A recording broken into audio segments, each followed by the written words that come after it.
Anyway, speaking of regrets, I'm kidding. Obama, okay. Remember when he ran on like he's going to be the most transparent president? You know, instead, you know, the guy has become like the creepiest president ever. This is the creepiest administration ever. They're spying on journalists. They're spying on conservative groups. They're spying on just on anybody. They really feel necessary.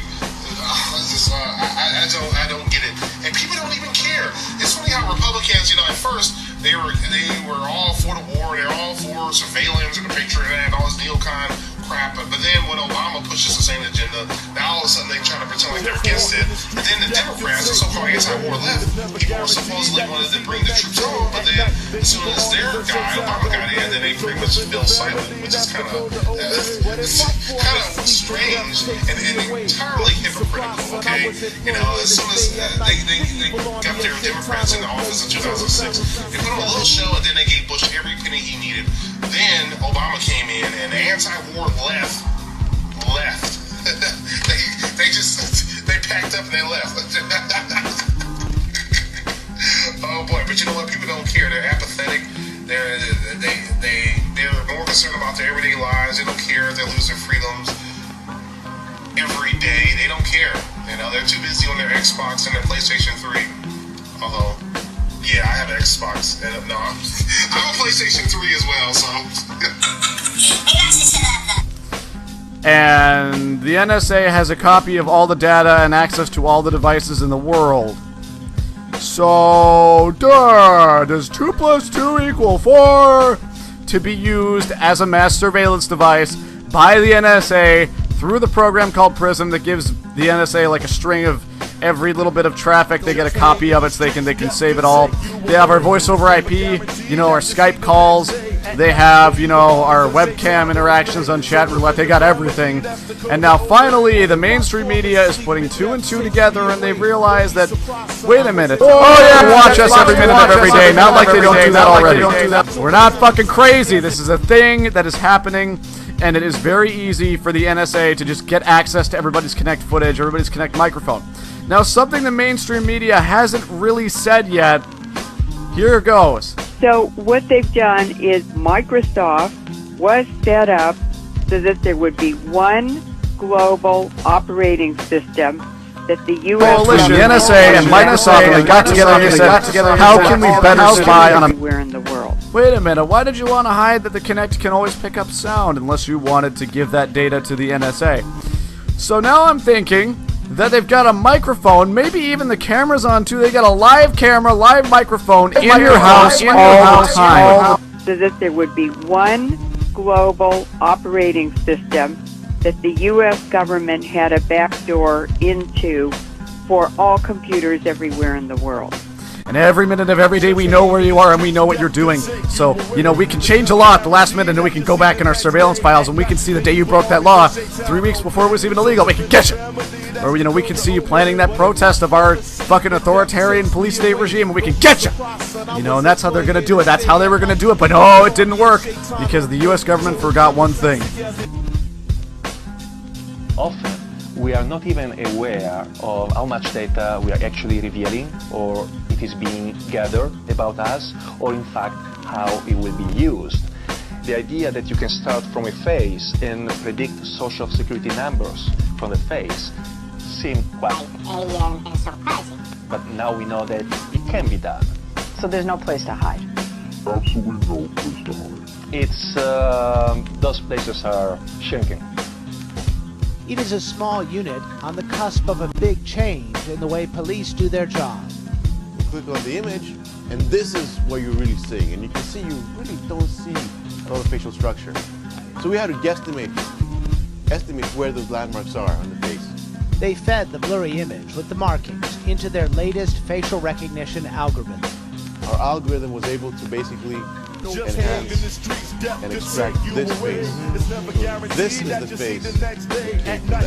A super resolution enhancement when compared to the computer-generated face. After ruling out women, non-Caucasians, heavy facial hair, and those over 25, the photo ranks number 20. Smile or just neutral? So how does it work? I volunteered my face for a demonstration. The reduced resolution image, 25 pixels across the eyes, leads to this interpretation. But the general face structure, that's pretty well maintained. All these features are there from this. What about 12 pixels between the eyes? The kind of image you would typically get from a CCTV camera. So let's see what happens when we run our algorithm. Okay, wow, not bad. So we went from this image to this image. And if we compare to the actual high resolution, again, the eyebrow structure is there. The nose, the eyes, the mouth. We've lost the high frequency texture because there is no information. But the structure of the face is there. How low can it go? What about 6 pixels from eye to eye? So from this to get this, that's amazing, and that's how computers can be better than human minds. Because I could not extrapolate this information from this. Boy, I should shave. Anyway, you're really getting every whisper.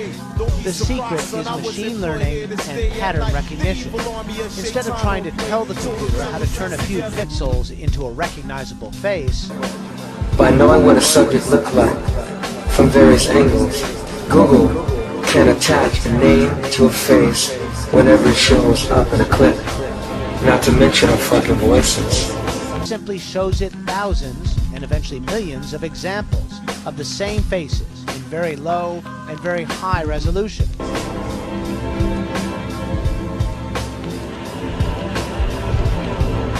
Over time, the computer identifies patterns and makes connections that humans cannot. It learns. Oh my, this may look like a high school science project, but this is Carnegie Mellon's Scilab, a world-class research center. Look at that. Mario Savitas and his students outfitted this ordinary toy drone with their new advanced facial recognition software that locks in on a face from a distance and then identifies it. Hello, Leslie. Nice to see you again. But if I fall asleep and death takes me away, don't be surprised, son. I wasn't put here to stay at night. The evil army of shaitan on play. Got it. When you give enough data to learn that relationship, then you can actually build an algorithm to extract a high-res face that you can feed into such systems to try to give you a match. Well, if we use the periocular, we're not looking at the mouth. You're not so we don't. Expression. Doesn't affect at all. Expression can be a problem for you, right? This is not all they're working on here. They're looking for ways to identify faces simply by focusing on the eyes or even just the eyebrows. They are predicting age better than a carnival barker. They're working on putting facial recognition software into smartphones. And they are developing sophisticated infrared cameras that scan irises. Identified. Welcome, Miles. Facial recognition may not measure up to movies just yet, but it is coming soon.